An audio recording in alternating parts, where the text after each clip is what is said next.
Childhood can be a magical time because when we're little, we're not afraid to think big. Ask any kid what they want to be when they grow up and they'll say, I want to be a princess or president of the multiverse. Ask a grown-up the same question and usually they'll say, I just want to get through the week without killing anyone. Life changes us. But what if I told you that you had an untapped, secret superpower? A superpower so secret that until now, you probably didn't even know that you had it. Would you believe me? All right, for the rest of you, what if I asked you that same question when you were 5 years old? Were you more likely to believe in secret superpowers back then? When I was 5, I was a beach-loving, skateboard-riding, trouble-making tomboy. And my hero was my nan. She was the youngest of 11. She survived the war, the depression, and at times great personal trauma, but she had a brilliant philosophy on life. She believed that to be happy and successful, we need to engage in both work and play in equal measures. She'd say, you don't stop playing because you get old because you stop playing.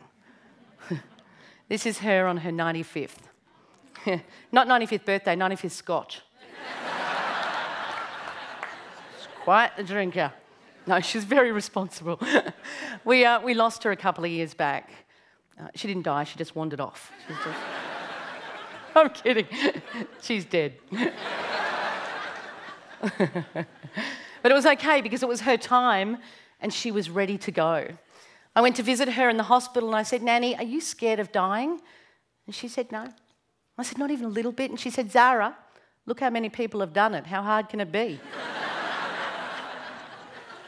You know, she showed me that whilst we can and will lose just about everything else in life, our health, our looks, our ability to control our bodily functions, happens to the best of us, our good sense of humour is the one thing that can never be taken away from us. It's yours until your dying breath, and it's vital because if you can joke, you can cope.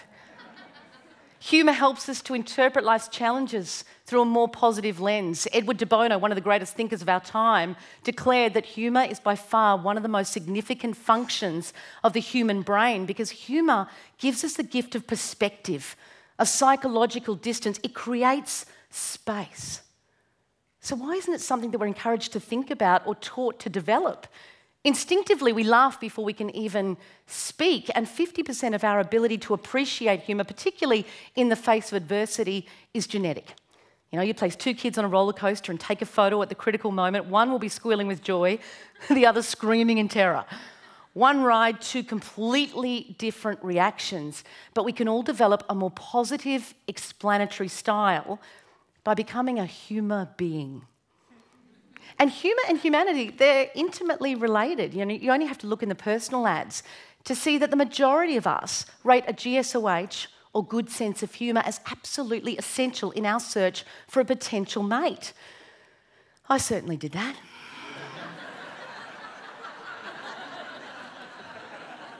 21 years later, we're still having fun. And I absolutely fell in love with this guy for his sense of humour. We actually met when I was performing in a comedy review and I was on stage one night singing a song from Cry Baby called Let My Man Go Free. Great song. It's, please, Mr. Jailer, won't you let my man go free? And when I went back to my dressing room, he'd drawn a picture of a mango behind bars.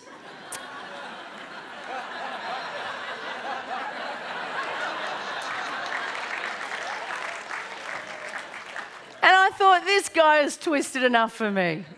Actually, I moved in with him the first night we got together. True story. Some girls play hard to get, I play hard to get rid of. But there's power in humour. It unites people. It allows us to cope with setbacks. And if it's done right, it helps us and the people around us to feel better. And yet, 10 years of intensive research has uncovered some pretty disturbing truths. We're currently facing a global crisis, an epidemic. And one of the most pervasive and destructive epidemics the world has ever seen, the epidemic of over-seriousness, particularly in the workplace.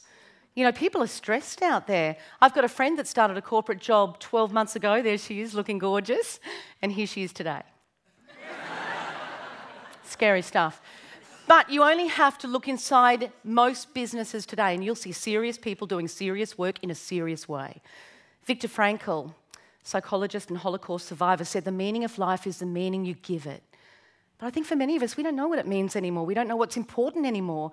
Originally, we were told that the goal was to make our mark. Now it's to erase our footstep. You know, we're confused.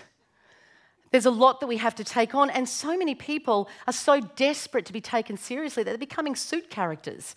And not the fun kind. It's like they step into their suit in the morning and they get to work and they walk a certain way and they talk a certain way and it's all about KPIs and ROIs and dotting the I's, and then they get home at the end of the day and they take the suit off and they go, oh, thank God that's over. And they go back to being themselves, or they don't take the suit off and over time life changes them. You know, yes, instinctively we know that happiness is an inside job, but it's this duality, this living two lives that's making many people seriously sick. And the problem with over-seriousness is it leads to the hard stuff like stress, anxiety, depression. We're depleting our adrenals. We're becoming emotionally bankrupt. And so many people say to us, oh yes, but you don't understand, my work is very serious. You know, we don't have time to feel good. Well, I think an answer to that comes from the largest and most logistical event ever organised in our history, the D-Day landings in Normandy during World War II. General Bernard Monty Montgomery was a very interesting Allied commander and had a very interesting leadership style. One hot day in France, as Monty and some other generals were out inspecting the troops, one of Monty's soldiers passed them in a truck completely nude, except for a bowler hat. Mortified, one of the other generals demanded that something be done about this, Monty. So Monty went back to barracks and issued a memo to his troops banning them from the wearing of bowler hats. That's where we get the expression to go the full Monty.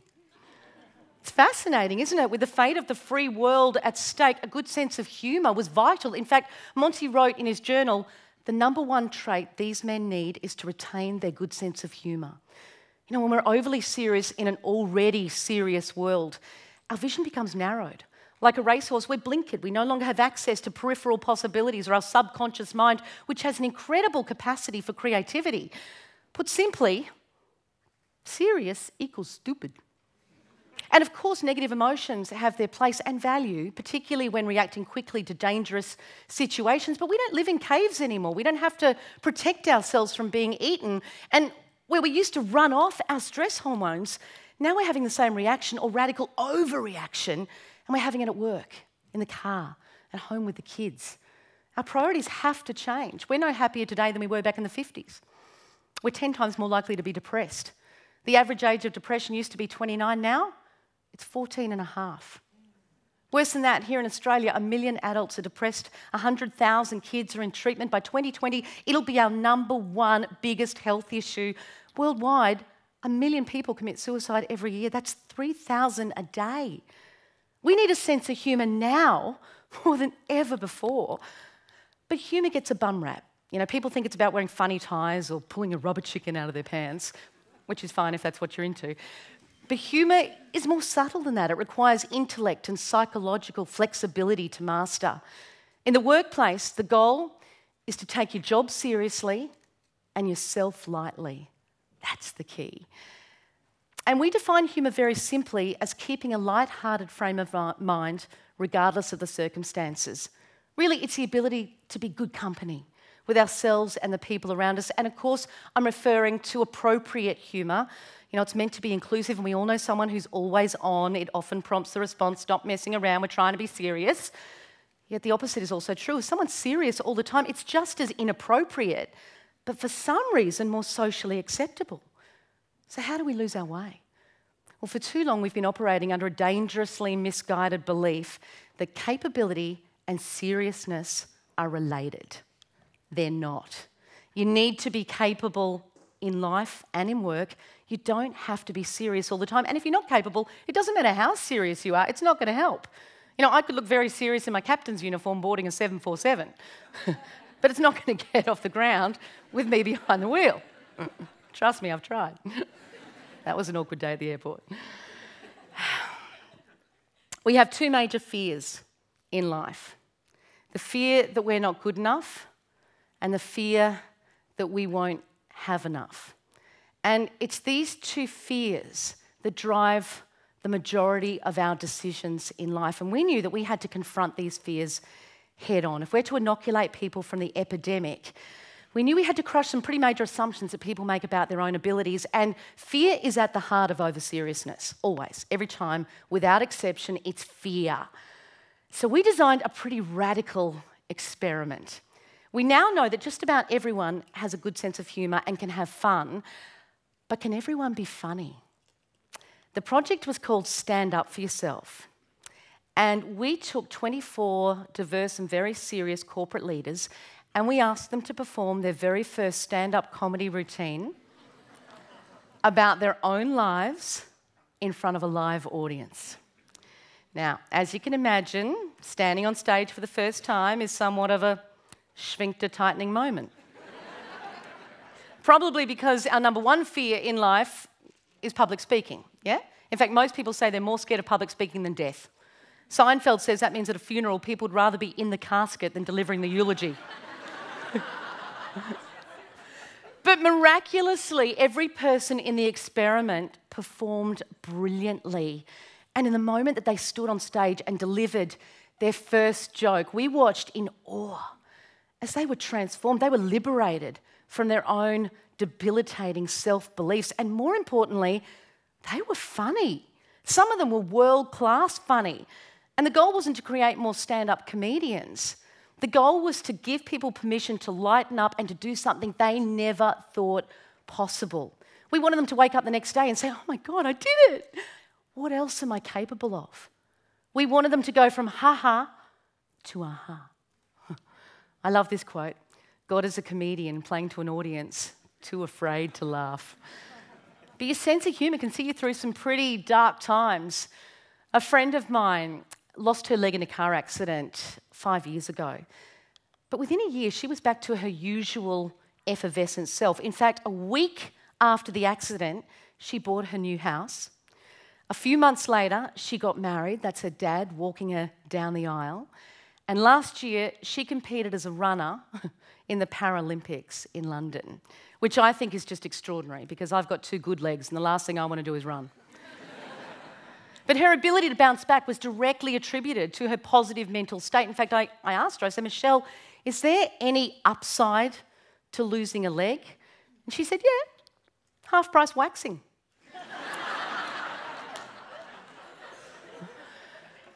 Gandhi said, if I had no sense of humour, I would long ago have committed suicide. And death is something I know a little bit about.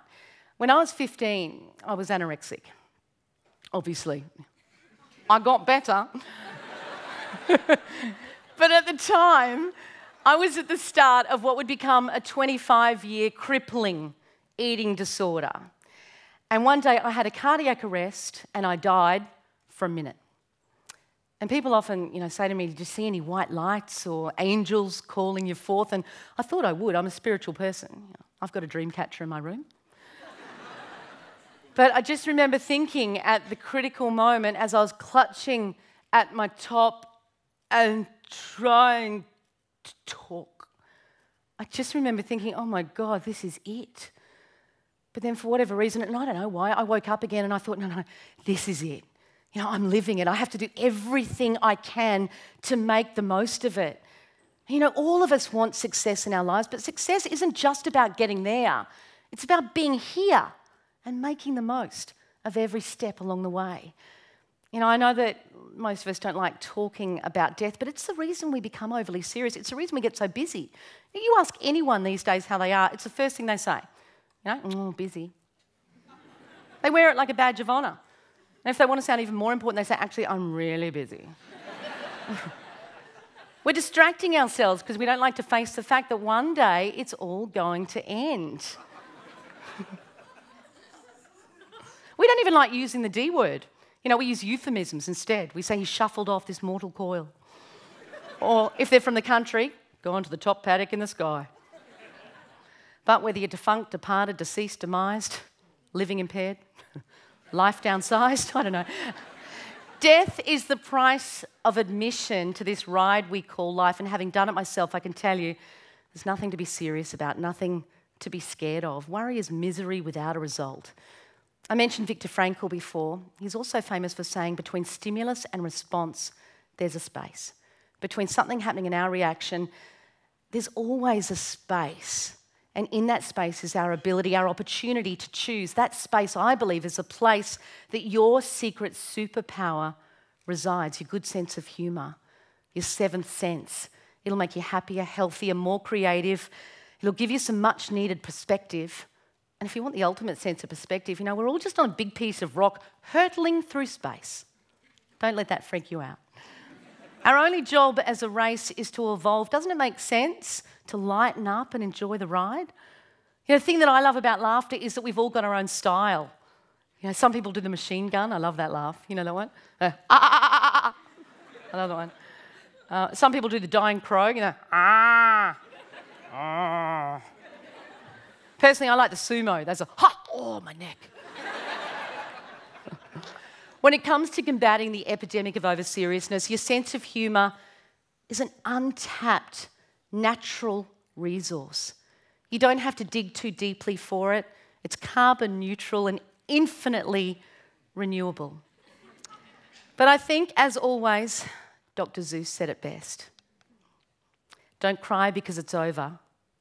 Smile because it happened. Good humour, good life. Thank you.